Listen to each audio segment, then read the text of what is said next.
Today, tomorrow, together.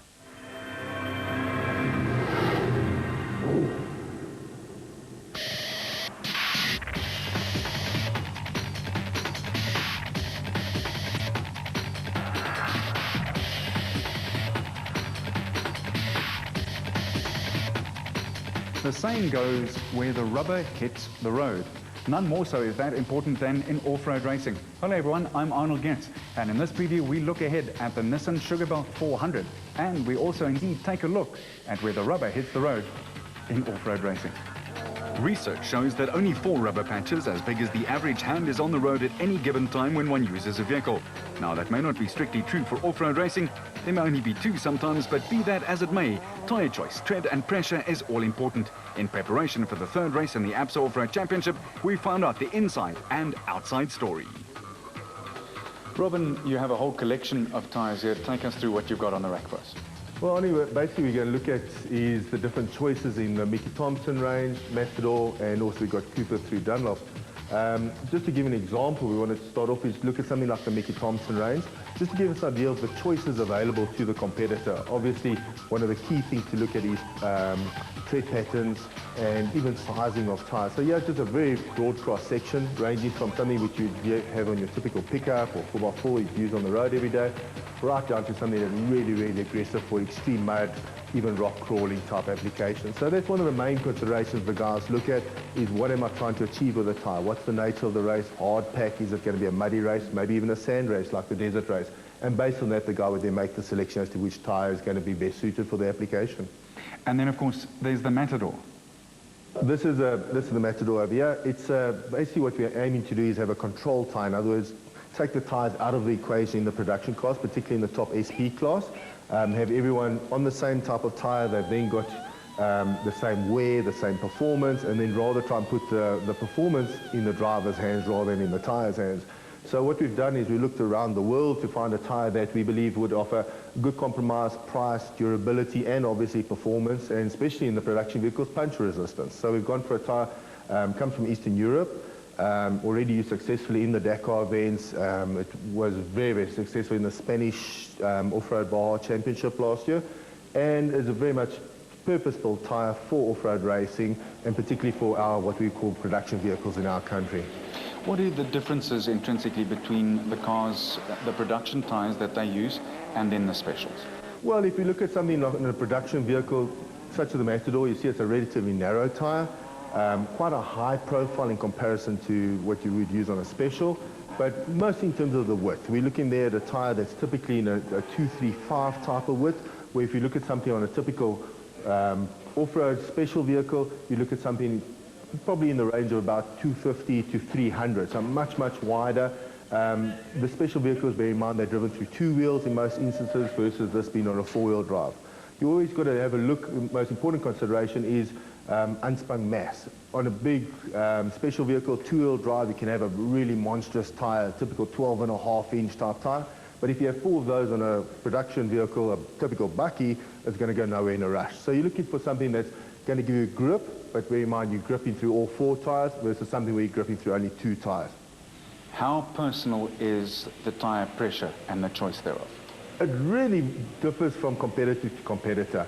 Everyone's got their own little secret that they've sort of developed through the years. Some of the guys like to run them really hard. With the new technology tyres like the Matador, we can run much softer. The idea has been to run, the softer you run, the more grip you're going to get, but a little bit more susceptible to punctures in the sidewall. The idea with something like a Matador is that it's got a Kevlar construction, in other words, very strong. So something like this we can run as low as 1.8, 2 bar, where if a guy's using a standard production type tyre, it maybe run as high as 3 bar, even if a guy's talking 3.5 bar.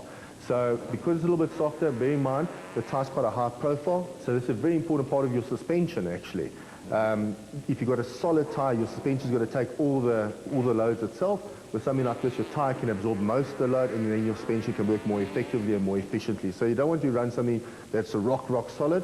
Same goes for the construction. Some of the guys through the years have tried things as much as 16 plies, where it's literally like having a brick as a tyre. It's got no give in the sidewall. And the problem there is literally a solid thing, so all the little shakes and rattles and rolls get taken up by your suspension, which works suspension very, very hard. Something like this, all those little bumps and ditches taken up by the tyre, and your suspension only comes into play on the bigger stuff.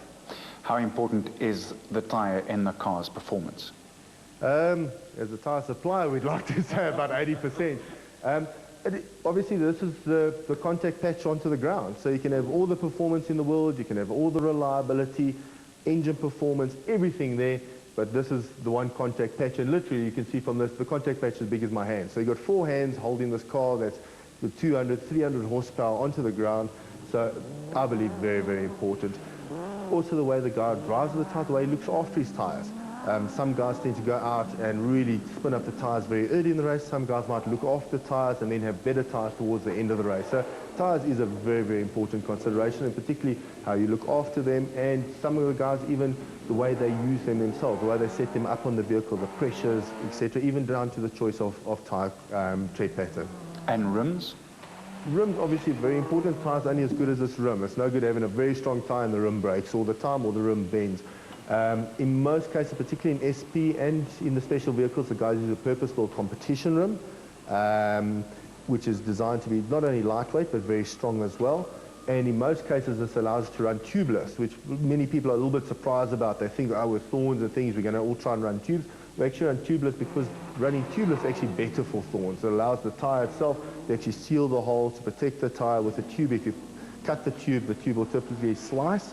And you can't actually repair that or anything. So we try and run tubeless, but to do that you need a very strong rim, and obviously something that's not going to dent or break or anything like that.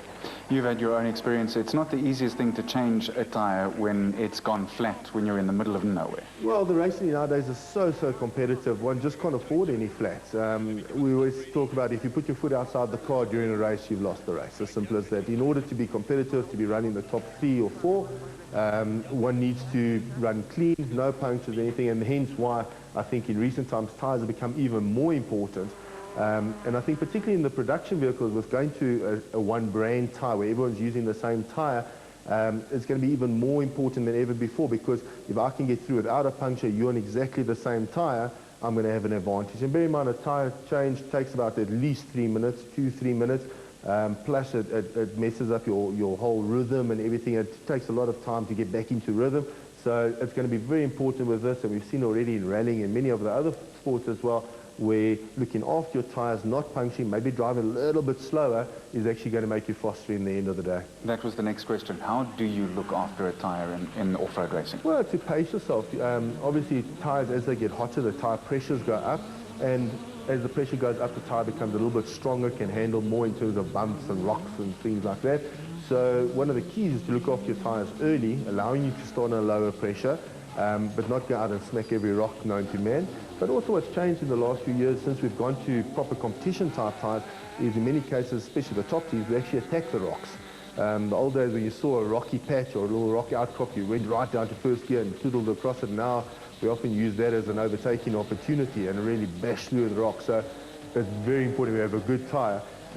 But one's just got to be a little bit careful. A lot of the drivers through experience have learned which plants will cause punctures rather than others. Things like the desert race where you've got berms with sticks and roots sticking out of it. You know that certain times you don't slide into the berm, other times you can. So read the terrain. Yeah, so the experience comes into it, and you often find it's the older, sort of wiser types that have less punctures, and the young hotshots need to go flat out and pray it doesn't puncture. Let's talk about the Nissan Sugarbelt 400 up ahead. Lovely show from Mark Grenier in Port Elizabeth, but now he has to follow up, and Nissan have the guns cocked at him as well, don't they? It's going to be a difficult race. It's a different condition. The Toyota was particularly strong in the Eastern Cape. It's well suited to that type of terrain.